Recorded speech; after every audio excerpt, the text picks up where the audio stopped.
Hi friends, ഇന്ന് ഞാൻ വന്നിട്ടുള്ളത് ഒരു റെസിപ്പി വീഡിയോ ആയിട്ടല്ല, നല്ലൊരു ബ്യൂട്ടി ടിപ്സ് ആയിട്ടാണ് വന്നിട്ടുള്ളത്. ഒരു മോയ്സ്ചറൈസർ ആണെന്ന് ഞാൻ കാണിക്കുന്നത്.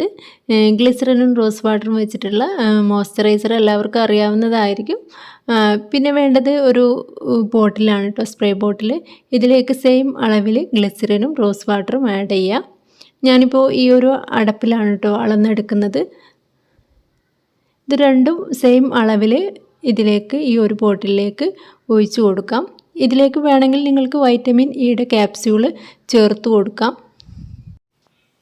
ഇനി നിങ്ങളുടെ കയ്യിൽ വൈറ്റമിൻ ഇ ക്യാപ്സ്യൂൾ ഇല്ലയെന്നുണ്ടെങ്കിൽ ഇതുപോലെ തന്നെ യൂസ് ചെയ്യാം. രണ്ടും സെയിം അളവിലെടുത്തിട്ട് നന്നായിട്ടൊന്ന് മിക്സ് ചെയ്തെടുത്താൽ മതി. ഞാൻ ഇതിലേക്ക് ഒരു ക്യാപ്സ്യൂൾ ഒഴിച്ചു കൊടുക്കുന്നുണ്ട്. ഇത് എല്ലാ സ്കിൻ ടൈപ്പിനും ഉപയോഗിക്കാൻ പറ്റും കേട്ടോ. അപ്പോൾ ഡ്രൈ സ്കിന്നാണെങ്കിൽ വളരെ നല്ലതാണ്. ഡ്രൈ സ്കിന്നുകാർക്ക് ഉപയോഗിക്കാൻ പറ്റിയിട്ടുള്ള നല്ലൊരു മോയ്സ്ചറൈസറാണ്. മുരിച്ചിലൊക്കെ ഉണ്ടെങ്കിൽ വളരെ പെട്ടെന്ന് പോയി കിട്ടും. ഒരാഴ്ച ഉപയോഗിച്ചാൽ തന്നെ നല്ല റിസൾട്ട് കിട്ടും, നല്ലൊരു ഗ്ലോ ഉണ്ടാവും. അപ്പോൾ എല്ലാവരും ഒന്ന് ഉണ്ടാക്കി നോക്കിയിട്ട് ഫീഡ്ബാക്ക് അറിയിക്കും.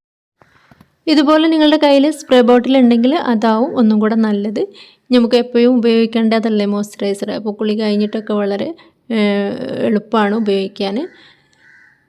എല്ലാവരും ഒന്ന് ഉണ്ടാക്കി നോക്കിയിട്ട് ഫീഡ്ബാക്ക് അറിയിക്കുക. ഇൻഷാ അല്ലാഹ് വീണ്ടും കാണാം ഇതുപോലുള്ള നല്ല ടിപ്സായിട്ട്. Thank you.